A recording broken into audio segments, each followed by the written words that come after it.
Was Jesus born in Judea or the West Bank? We have a controversial program designed just for you, with you in mind tonight, to talk about this issue. And it's a shame that we have to even study this issue, because the Christians or the church should know better. But unfortunately, we've forgotten and we've fallen into what is politically expedient or politically correct. Good evening. I'm your host, Laurie Cardoza-Moore, and this is PJTN Online. If you're not familiar with proclaiming justice to the nations, our mission is to educate Christians about their biblical responsibility to stand with our Jewish brethren and defend the state of Israel against the rise of anti-Semitism. Never in a million years would I have imagined that I would live to see the day that we would see anti-Semitism on the rise, including replacement theology and supersessionism within Christianity. I want to introduce you to our website at pjtn.org. I hope that during the program tonight or even after the program, you'll go there, you'll sign up, get on our mailing list. And of course, if you're on Facebook, if you haven't liked us yet, we hope that you'll do that and share us with your family and friends. The mission, as I said, is to educate. The way we educate is we produce award-winning documentary films and programs, and we distribute those programs through our 21 global media partners around the world, reaching 2.6 billion viewers. Our two biggest networks that we broadcast on, of course, are Daystar and God TV. So we're going to talk a little bit about that later on in the program, let you know when you can tune in during the week so you can get some more information. But our goal with this program was to kind of open up dialogue with our audience, with our viewers, to provide the opportunity to make comments, ask questions. I get emails all week long from people who have watched our programs that have aired on Focus on Israel, and they have questions about things that they didn't know before. And so this is that opportunity to have that conversation. And as I said, we're going to have a controversial program tonight because we're going to decide where we really exist, or where Jesus really was born. I also just want to remind you that as we educate and activate, we hope that you will share our information with your family and friends so that we can help educate them as well. We would also encourage you to consider becoming a PJTN watchman, to take your watch on the wall for such a time as this. We're reminded in the Psalms that God has put watchmen on the walls of Jerusalem that will never hold their peace, day nor night. And he who makes mention of the Lord, give him no rest until he makes Jerusalem a praise in the earth. And as we see in the book of Ezekiel, we know that the role of the watchman is critical. And God holds the watchman accountable. The watchman is there to stand his watch on the wall to make sure that if any enemy is advancing toward the city, the watchman's responsibility is to warn the inhabitants so that they can prepare to protect themselves. However, if the watchman fails to warn the inhabitants when the enemy is coming, then if any innocent blood is shed, it will be required of that watchman. And we as Christians, as watchmen on the wall of Jerusalem and Israel and our Jewish brethren, have a biblical responsibility to make sure that our Jewish communities, wherever we live, are safe and protected against this rising threat, and even more so within our churches. We've been on the show, we've talked about some of the Christian leaders and pastors who have adopted replacement theology and supersessionism. And it's intolerable because there's nothing biblical about that position. There is no place in the text of Scripture for anyone to substantiate that position. But unfortunately, that age-old hatred continues on for over 2,000 years. In Proverbs chapter 9, verse 10, we are reminded that the beginning of wisdom is the fear of the Lord, first and foremost, and the knowledge of the Holy One is understanding. The simple message is crucial to having understanding. We must have a holy reverence for God and His ways. Those of you who tune in each week know that there is a deep desire to know truth. You're here, part of PJTN, watching our programs because you know that there is truth being spoken here. And so this is why we want to encourage you to share our message, share our Facebook online program, live program with your family and friends, and tell them about our Focus on Israel show as well. You recognize truth in your spirit when you hear it. We all do. And also, we recognize lies as well. Things just don't sit right with us when we hear untruths spoken or preached. We are living, I think we all would agree, we are living in the last days. And many faithful believers are being challenged on every side. I can't tell you how many emails I do hear, I get from people throughout the week, people who are struggling, who need healing, who have family members who need a healing, a touch from the Lord, people who need jobs, or people who are lacking finances, are struggling financially within their family. So it feels like we're all being pressured and we're all being squeezed, if you will. But as we look at events that are unfolding around the world, never could we have imagined that our generation would witness the events that are unfolding in our generation. The rise of, the alarming rise of anti-Semitism, but also the alarming rise of anti-Christian bigotry. I tell people all the time, you know, the scriptures talk about the two witnesses who testify of the one true God in the streets of Jerusalem. And I say those two witnesses who testify the one true God in the last days are Jews and Christians, because we are testifying to the same God, the God of Abraham, Isaac, and Jacob. One of the reasons why we see this rise of anti-Semitism that's growing globally is because of the false accusation of Israel being an apartheid state or being an occupier, which is why the topic tonight, why we're going to talk about, you know, where was Jesus born? Was it Judea or was it the West Bank?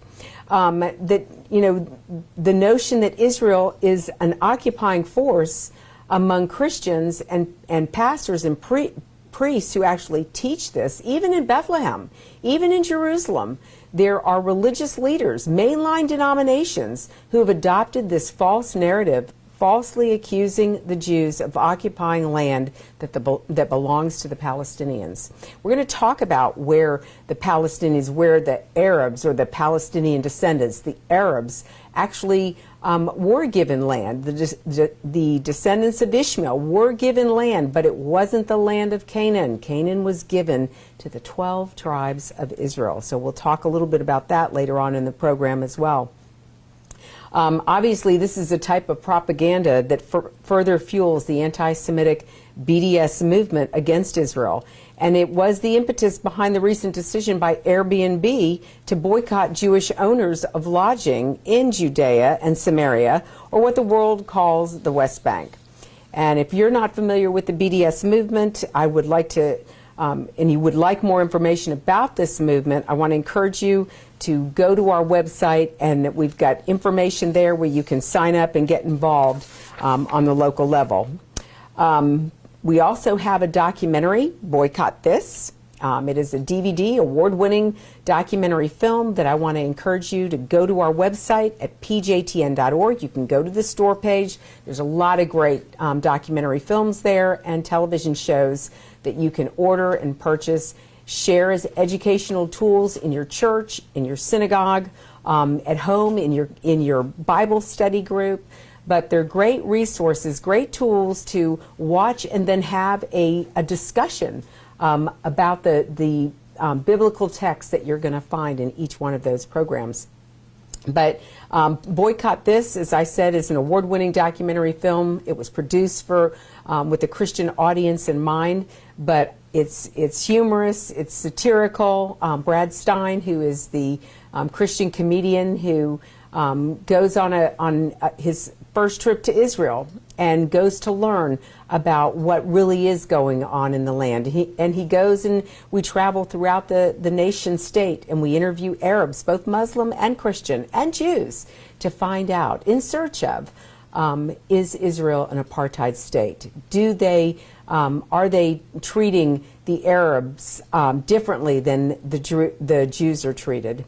So it's an important documentary to watch, and it's also important to share with your family and friends, because people, you know, actually bought into this Airbnb issue. However, with anti-Semitism is also growing among Christians, as I mentioned, and replacement theology is historically the reason why. Supersessionism is historically the reason why Christians have turned a blind eye throughout history when Jews were being persecuted, because they believed the lie that the Jews, that God is done with the Jews, that the church has now come on the scene, and now God's finished with Israel. It's all about the Christian church. Anti-Semitism is born out of this ignorance. It's not biblically correct. And you, as I've said before, you cannot, people who adhere to this belief and this teaching cannot point us to a book, a chapter, or a verse to substantiate that position on. God made a covenant to Abraham, Isaac, Jacob, and their descendants eternally, forever. And there are people who even say that God's covenant with Israel is broken because they broke the covenant. Well, no. God made the covenant by himself. He put Abram to sleep, and he cut the deal. He made the covenant with himself that he would make Abraham and his descendants a great nation, and all the nations of the world would be blessed through them. The purpose of our award-winning programs is to confront this ignorance with biblical truth. And so I think you'll find every one of our programs enjoyable, informative, and again, worth sharing with your family and friends. You should also order a copy of our award-winning documentary, The Forgotten People, Christianity and the Holocaust, to learn more about how Christians have historically persecuted the Jews. Many Christians, I didn't know the history of the persecution by Christians, by the church, until I started to study really the Inquisition and the Holocaust. And, thinking about the Inquisition, the Inquisition took place under the watchful eyes of the Catholic Church. But then you have the Holocaust, which took place under the eyes of not just the Catholic Church, but also the Protestant Church in Germany. And one has to ask the question, where was the church? Why would the church stand by and allow the Jews to be persecuted, and not only allow them to be persecuted, but be the persecutors of the Jews? And they would justify what they did. It's a sad part of Christian history, but it's worth ordering the documentary and learning about this period in time so that we don't repeat the mistakes of the past. We will be held accountable, ladies and gentlemen, for how we treat our Jewish brethren. Yeshua even said, whatever you do to one of these, the least of my brethren. Who were his brethren? They were Jews. Whatever you do to the least of these, my brethren, that I will do unto you. So we've read those scriptures, and it kind of goes right over our head, but we never put them into the context to which they were written. It's critically important to know. God told the prophet Obadiah in the last days that he was going to wipe out the descendants of Edom because they stood by while their brother Jacob was held in captivity and they did nothing. And I say to the church, if God is going to wipe out a whole people group in the last days, the Edomites, the descendants of Edom, how is God going to judge the church? Because the church has stood by throughout history, during the pogroms, during the Inquisition, during the Holocaust. And by and large, many Christians stand by today. And they even unite with the persecutors. Now the Arabs, the terrorists who live in the Palestinian-controlled areas. We don't talk about how Christians are being persecuted or how Christians have had to flee. Real Christians, true Bible-believing Christians, have had to flee Bethlehem because of Oslo, because of the Palestinian Authority. They were not protected. The Israeli government pulled out and allowed the Palestinian Authority to rule and reign over Bethlehem, and over 80% of the Christians had to flee. In the documentary Boycott This, we did a segment called A Tale of Two Cities, where we focus on Bethlehem and we focus on Nazareth, two cities that Christians are familiar with in their Bible, especially at this time of the year when we talk about Bethlehem, where Jesus was born, and Nazareth, where he grew up. So it's important that we, again, put the text of Bible, the Bible, the scriptures, the stories in proper context. God, as we talked about God's judgment on the church, God is also going to judge the nations. We know that in the end times, God's going to bring the nations into the valley of Jehoshaphat on account of his people, and he is going to make war with them because of what they were doing, because they were coming against Jerusalem and they were trying to take Jerusalem. Unfortunately, the anti-Semitism has now infiltrated our children's textbooks and instructional materials. For those of you who have been tuning into our program and are on PJTN's mailing list, you know we've been at the forefront of exposing these historically inaccurate, biased textbooks that do not reflect the values, Judeo-Christian values of America. And this is going on across the country. We are indoctrinating our children to the religion of Islam. We're teaching our children how to make prayer rugs and how to pray the Shahada prayer, the prayer of conversion, in our schools. This is very dangerous, ladies and gentlemen, because these very things that are being taught actually violate our U.S. and state constitutions by favoring the religion of Islam. But God forbid if we teach our children to memorize the 10 Commandments out of the Torah, or we teach our kids to memorize the Beatitudes in the New Testament scriptures. Oh no, there would be such an outcry against that, but not so with Islam. So it's a very dangerous trend. It is critical for us to realize that we are jeopardizing our constitutional republic by allowing unconstitutional Islamic content that favors the establishment of Islam in our children's classrooms across this country. PJTN is on the front lines and in the headlines in this textbook battle, and we are exposing the agenda, and we are educating parents and citizens, tax-paying citizens, grandparents in local school districts. So if you're interested, if you're tuning in today, you have children in school, maybe you have grandchildren in school and you're interested in getting involved, again, go to the website, go to comments@pjtn.org. Let us know where you live. We have groups all over the country who are fighting this battle in their local communities, and we can always use an extra set of eyes and hands. If you are not familiar with our PJTN nationwide campaign, again, go to the website, pjtn.org, and go to our K-12 education initiative, and you can learn more about what we've been doing across the country. Right now, we're going to talk a little bit about what's going on in the news. And last week, you all, or a couple weeks ago, we talked about Airbnb, who decided to boycott residences and vacation homes in Judea because they felt like they were, playing a role in the persecution of Arabs by Israelis, by Jews. And of course, we were one of the organizations that launched a nationwide campaign. We put out a statement calling all Christians and Jews, people of conscience, all of our PJTN watchmen, to contact Airbnb, let them know that they were going to start using alternative opportunities or sources out there to vacation for these vacation rentals in all over the world. But we also called people who have the rentals, who list with Airbnb, to boycott and to pull. And this week, we heard on Monday that Airbnb decided to walk back their decision to boycott those listings. And in fact, it was listed in Hebrew in Israel that Airbnb had suspended the decision after a senior delegation to Israel to negotiate with Mr. Levin.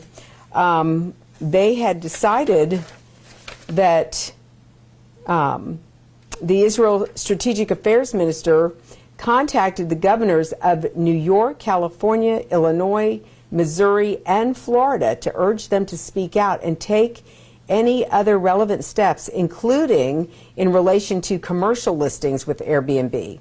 Mr. Erden characterized Airbnb's decision as part of the boycott, divestment, and sanctions, or BDS, movement against Israel, and described it as a modern form of anti-Semitic practice.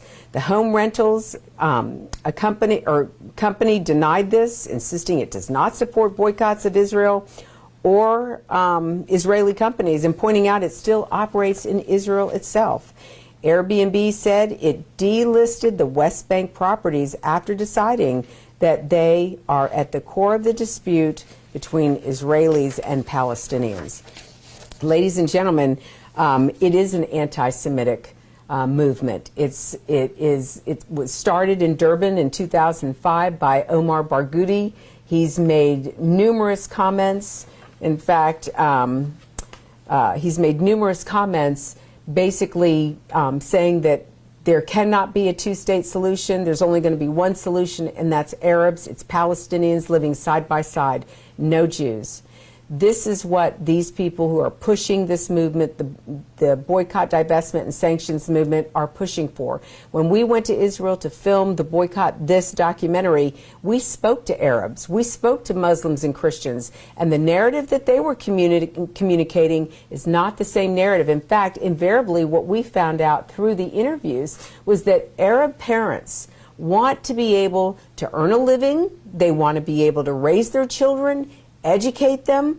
They want to be able to provide good health care for them. They're like us.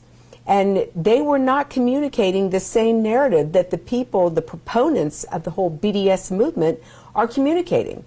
I wonder why that is. But do we hear from people? Does the mainstream press go into these neighborhoods and actually sit down with these families and ask them, is Israel an apartheid state? No. They only interview the people that incite this type of rhetoric and spew it all over the world. And unfortunately, governments, academics, people all over the world have bought into this lie. And it's truly sad, because BDS is not going to hurt Israel. God is going to bless Israel. We know that from the Word. But the people who come against the nation of Israel, they are going to be the ones to pay. It will not be the Israelis. And you see Arabs, just like the SodaStream. I don't know if you all knew that SodaStream had to move its warehouse or its manufacturing plant. And 500 Palestinians, Arabs, lost their job in that move. So it's not going to hurt Israel. It's going to hurt the livelihood of Arabs who just want to raise their family, make a living, give their children a good education. So again, that's the Boycott This documentary. I want to encourage you to purchase it and to watch it. It's very informative. Also in the news, it was a couple weeks ago, I also mentioned the new caucus that has been formed in Congress called the Hamas Caucus. And it's led by 5 women that Democrats elected to Congress. And Aretz Sheva is reporting that Jews and Christians have much to be concerned about regarding the growing radical political influence in the Democrat Party by Islamists. There was an article that came out, as I said, and the article reads, and it's Alan Bergstein, our friend in Florida, who has the Jewish Christian Republican Club. He writes this article, and he says, in a rather ungracious slap in the face to the American people whom she will soon represent in Congress, Rashida Tlaib, the recently elected congresswoman from Michigan, has announced she will dress in Palestinian garb at her upcoming congressional swearing-in, and it is a good bet she will also demand a Quran rather than a Bible on which to place her hand when she takes the supposed vow of allegiance to this country and the laws. So it's a disturbing trend that we're seeing happening. The group is not large enough to really make a difference, but I received an earlier communication this week of the Muslims who are running for office. And these are people who have an agenda. And they have publicly stated what their agenda is. It's to push their values and their belief. This Hamas caucus, this group of women, has said that they are going to oppose everything that we stand for with Israel. So there's going to be more to see, and of course we know they're going to get a lot of media attention as time goes on. Ladies and gentlemen, we cannot keep silent. And unfortunately, there are people who mean ill will toward the United States and toward Israel.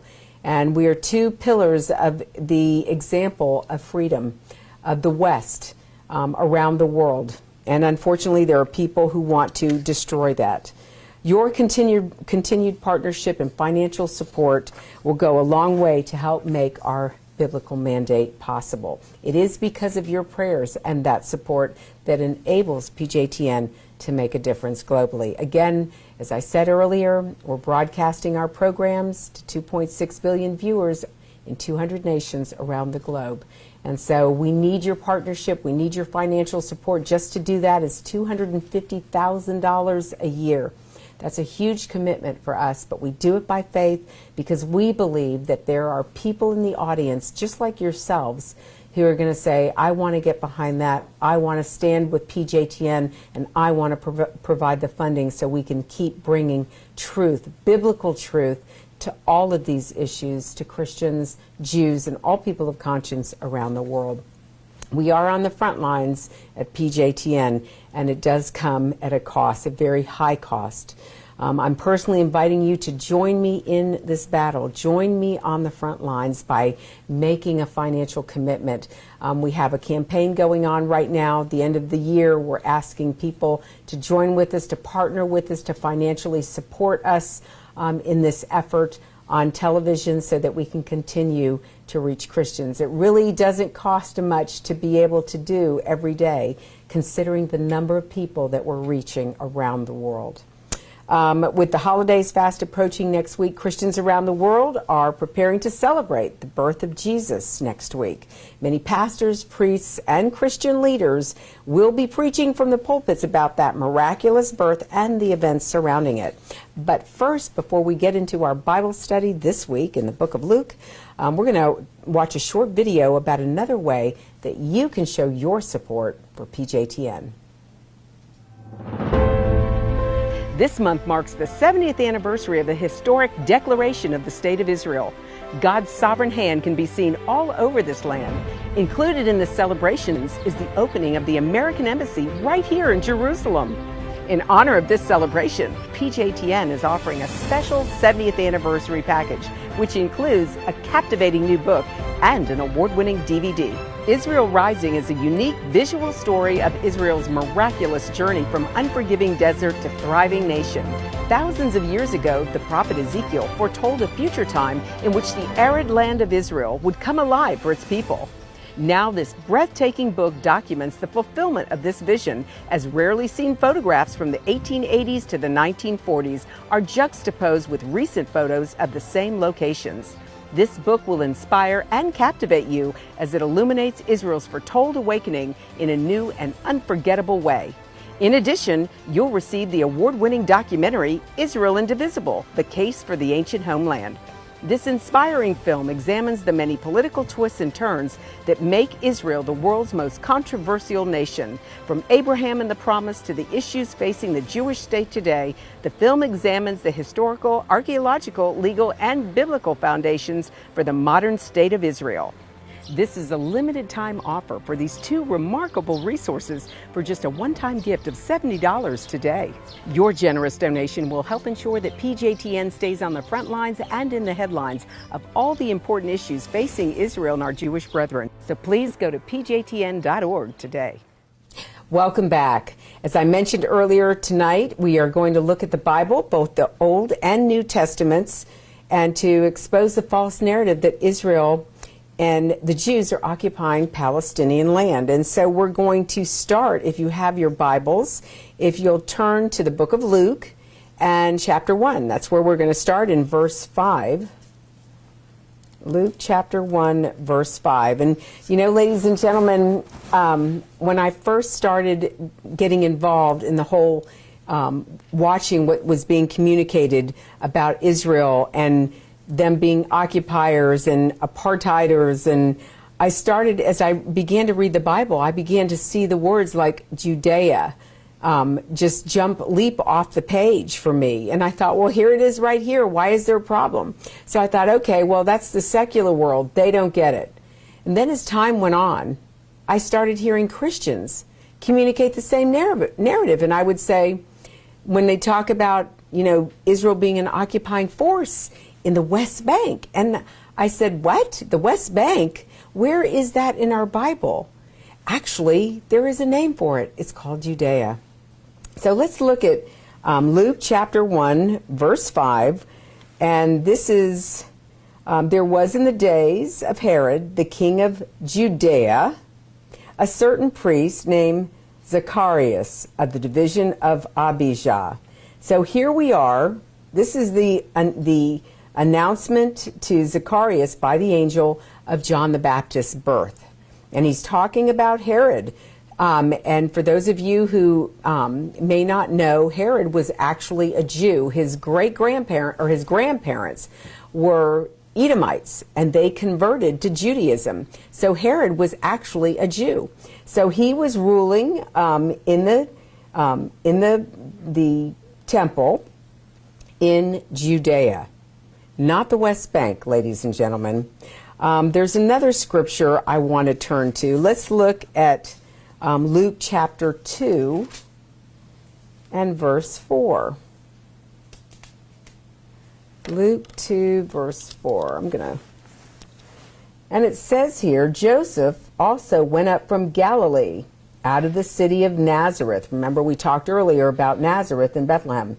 He went from the city of Nazareth into Judea to the city of David, which is called Bethlehem, because he was of the house and lineage of David, to be registered with Mary, his betrothed wife, who was with child. So it was that while they were there, the days had completed for her to be delivered. So here we are right here. Joseph left Nazareth, and if for those of you who have been to Israel, you know where Nazareth is.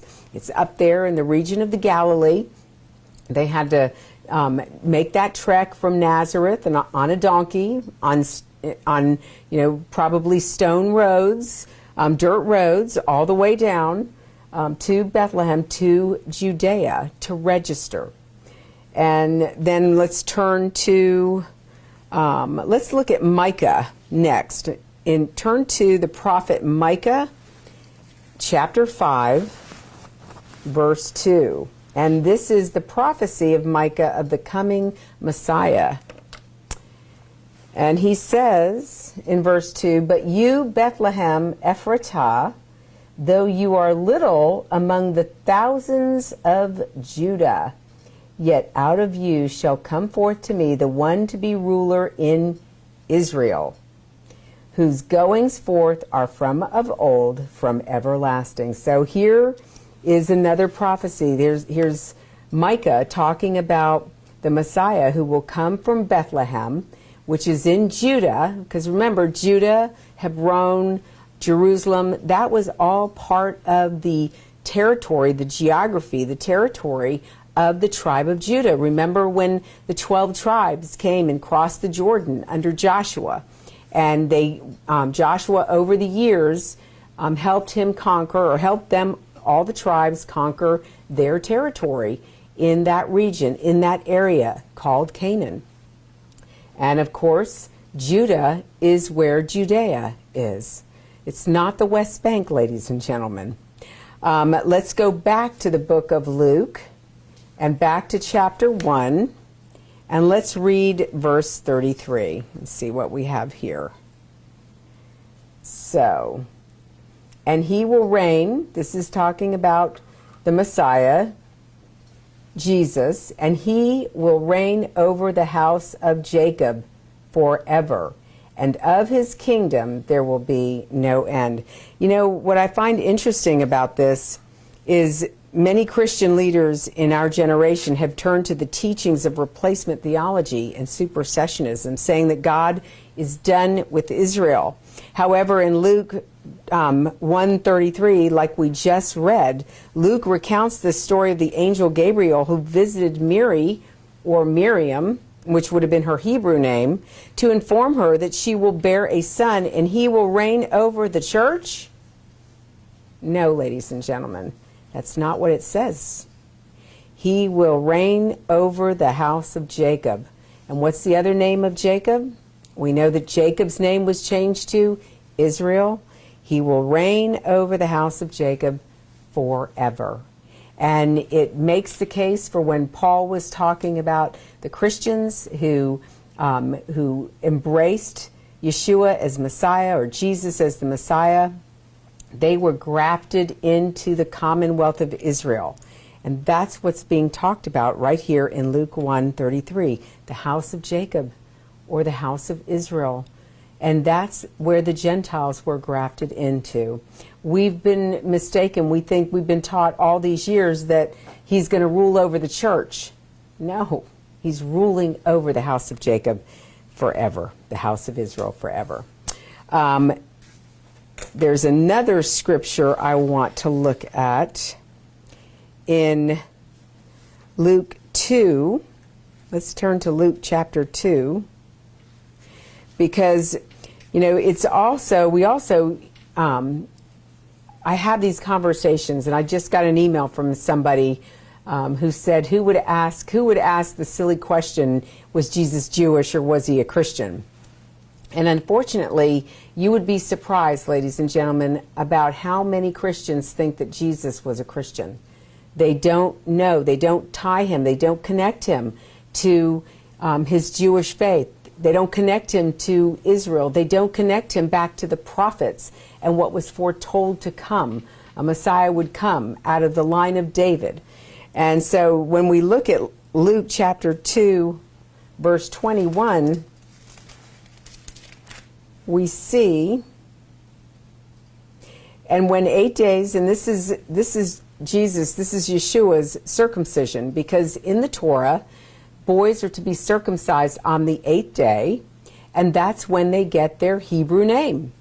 So here it says in Luke 2:21, and when 8 days were completed for the circumcision of the child, his name was called Yeshua, they say Jesus, the name given by the angel before he was conceived in the womb. So here is Mary and Joseph, his Jewish parents, taking him to be circumcised and to receive his name on the 8th day, just as was required in the Torah. We can also go on and read further into verse 22 through 24, where it says, now when the days of her purification, this is Miriam, according to the Torah of Moses, were completed, they brought him to Jerusalem to present him to the Lord. This is Yeshua, Jesus, as it is written in the Torah of the law. You know, I hear Christians who tell me all the time, oh, the Torah was nailed to the cross. We don't have to follow the Torah anymore. Well, here is, you know, Yeshua's parents doing exactly what the Torah commanded. Every male who opens the womb shall be called holy to the Lord, and to offer a sacrifice according to what is said in the Torah of the Lord, a pair of turtle doves or 2 young pigeons. So, ladies and gentlemen, here it is right here. Mary or Miriam and Joseph did exactly what was required because they followed Torah, because they were of the lineage of David. They were from the house of Judah. They were from the nation of Israel. But they were true. They kept to the word. We know that there are many examples like Joseph and Mary, but I use these two, and I'm sharing these stories with you and these verses with you to show you that Yeshua was born in Judea. Bethlehem is in Judea. It's not in the West Bank. His parents were Jewish. They kept the Torah of Moses. They kept the law according to what God had said, and they were faithful. Jesus lived his life as a Jew, and I had, there was a woman that I had a conversation with, and she argued with me about the fact that Jesus was a Christian. And when I reminded her of his lineage and his parents, then she finally said, okay, he became a Christian after he died and rose again. There is nothing in the Bible to substantiate that understanding. But that's what's happened to us as Christians. We're not studying the Word of God and putting it in its proper context, in a Hebraic context. And that's why our programs, why this PJTN online program every Wednesday night is so important to help us put the Bible in its proper perspective. I want to just start our closing tonight, and just remind you that those of you who are tuning in right now on Facebook, if you have any questions or you want to make any comments, or if you want to email me, you can make a comment right now. You can make a statement. We've got Thomas K. that's joined us. Jessica Austin has joined us. Monique Crandon says hello. Monique, we're glad you're here tonight. Thank you. Wilma Jordan Smart has joined us as well. So I want to thank all of you for tuning in tonight and learning a little bit more and putting the Christmas story back in its proper context, back in its proper biblical text. And I just want to remind you that if you are at home on Wednesdays in the afternoon, 2:30 in the afternoon that's Eastern Time, on God TV, you can catch one of our Focus on Israel shows. And then, of course, you can also catch a segment of Focus on Israel on Saturday nights at 6:30 Eastern Time on Daystar TV. And then Eastern Time, it's midnight on Sunday evening. So for those of you who like to stay up late, or if you're on the West Coast, you'll get to watch Focus on Israel Sunday nights at 9 p.m. But we're here. If you have comments, again, email me at comments@pjtn.org. I hope you will continue to tune in each Wednesday night and learn a little bit more. We're going to dig in a little bit deeper next week. Also, invite your family and friends to join us and have them bring their Bibles as well. Our program, that's our program for tonight. And again, I want to thank you for joining us. We're going to continue our conversation next week. I also hope you found this program to be educational and informative. If you have any questions, again, you can post on Facebook right now, or you can email me at comments@pjtn.org.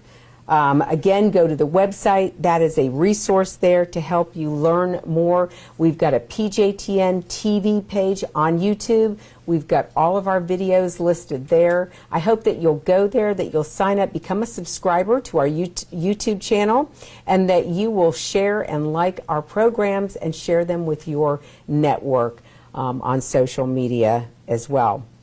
This is your opportunity on Wednesday nights to engage with me to ask the questions. So, Charles Kaiser, well done. Thank you, Charles, for tuning in. And Yeshua is not a Christian. He is the Christ. Erjay, yes, you're absolutely right. He wasn't a Christian. He was Jewish through and through. He fulfilled what the prophets foretold. This is your opportunity to continue to communicate with us. If you want to learn more, again, tune into the programs, order our documentaries and our television shows on our store page at pjtn.org. You know about our programs, Daystar and God TV. And let's see, what else have we got for you I don't want to miss. If you are interested in having me come and speak in your area, you can go to the calendar. I may be coming to a city near you. In fact, in Florida, I've got a lot of events, speaking engagements going on in the month of January, which is a great time to be in Florida to speak anywhere because the weather is so beautiful and so nice. But if you'd like for me to come and speak to your church, your synagogue, or your community group, I would love to come and talk, whether it's about the textbooks, the BDS movement, our biblical responsibility to Israel, all of it. Even do a Bible study to go through these scriptures. We would love to do that with you. So please contact us. Remember to keep Israel and our Jewish community in your prayers with anti-Semitism on the rise and the pressure that they are facing, not just here in the United States, but also in Israel with the terrorist attacks that continue, that are ongoing. It seems like, you know, Israel never gets a break. They've got the conflict in Gaza. They've got tunnels now to the north in Lebanon. And, of course, we know about the stabbings and the people being run over by Arabs who are trying to kill more Jews. It's just, it's unacceptable that these people have to live this way. But that's why we're here, to provide that comfort, that strength, of support and love for our Jewish brethren. I also want to just remind you to send us your prayer requests. As I said earlier, I hear from people all the time asking us for prayer. You know, the fact that you care about Israel, I'm reminded of the prayer of the centurion who had a servant who was very ill.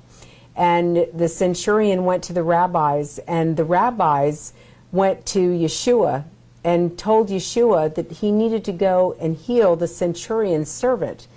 And the reason that they justified that this servant deserved a healing, the centurion's servant deserved a healing, was because the centurion helped to build the synagogue, and he loved his people. He loved Israel. He loved the Jewish people.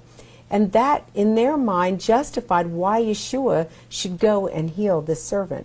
So I just pray for you tonight, those of you who are tuning in, whatever it is that you have need of, whether it's for finances, whether it's for your health, whether it's for a loved one, whatever that need is, I pray that you have taken the time, and I ask the Lord to remember the sacrifice that you have made, that you've taken the time to tune in, you've taken the time to educate yourself.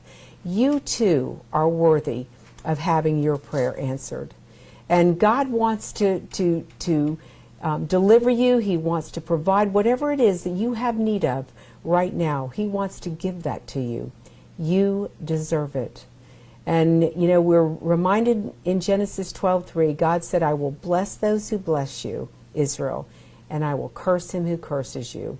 And all the nations of the world, the peoples of the world, shall bless themselves by you. So you deserve that healing, and you deserve that special touch from the Lord. And I just pray that upon you tonight. And if you receive that, I would love for you to email me. Send an email at comments@pjtn.org and share with me what your prayer need is. What is it that we can pray at PJTN for you? So God bless you. I just want to remind you again, like us on Facebook. You're right here, and share our programs with your family and friends. You can also follow us on Twitter and on Instagram. We're there on social media as well. And like I said, we've got the PJTN TV on YouTube. We need more subscribers, and we need more people to share our programs with their family and friends. I want to thank you again for joining us this evening. I just pray God's blessings upon you. God bless you for all you do on behalf of our Jewish brethren and for the state of Israel. And I hope you'll join us next week right here on PJTN Online. And I hope you have a very merry and safe Christmas. God bless. From studying history, it's very clear that what starts with the Jews never ends only with the Jews. We must strongly stand against any anti-Semitic trends, for if not stopped, they'll cause harm to all of us, and we'll witness the downfall of our Judeo-Christian Western culture. Today, many people say there's no longer a need for a Jewish state, that Jews around the world no longer need a place of refuge. But anyone who has heard recent statistics about the worldwide rise in anti-Semitism would never make such a claim. The reality is that neo-Nazi groups and Nazi sympathizers are increasing around the world. Surveys show that over 1 billion people in the world harbor anti-Semitic attitudes. Close to 50% believe that Jews have too much power in the business world, and 2/3 of the world's population has never heard of the Holocaust or believe the historic accounts of it are inaccurate. If there's one thing history has taught the Jewish people, a place they can go in time of need is essential, and Israel fulfills that role. But the need for a Jewish state is not limited to being only a refuge for Jews. Jewish tradition in Israel grants full rights for women and people of all races, faiths, and gender. This tradition is what often makes Israel among the first countries to send doctors and field hospitals to any place where a natural disaster occurs, utilizing their medical advances to save lives worldwide.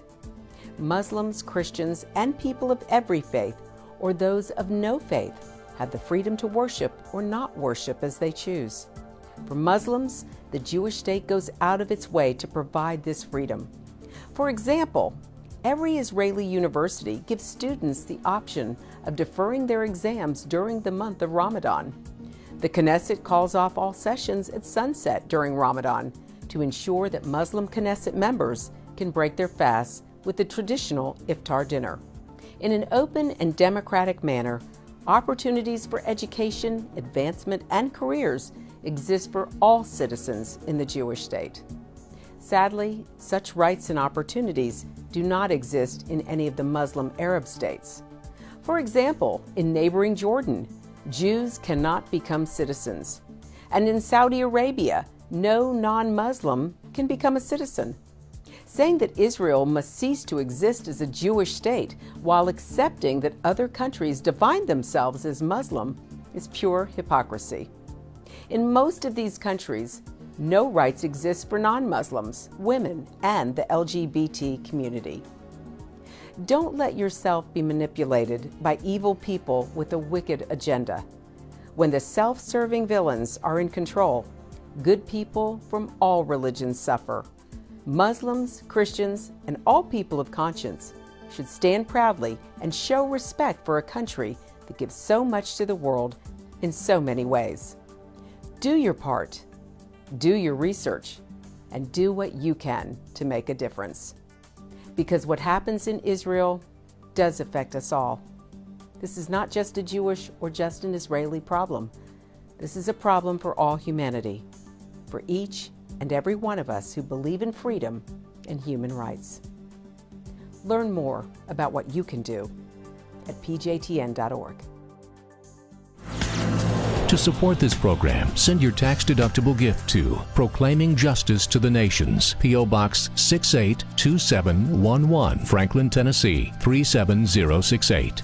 You can also support PJTN online. Visit pjtn.org or call 1-877-873-9020. Anti-Semitism has reached epic proportions, and Israel is now surrounded by nations who seek its destruction. For Israel to lose just one battle would mean losing everything. As Christians, it is our biblical responsibility to stand with our Jewish brethren and Israel. PJTN needs your help to reach more Christians with this urgent message. Please visit our website to become a member today and order our award-winning documentaries. You must decide that you won't be silent. Sign up now at pjtn.org. God bless you and thank you for your support and prayers.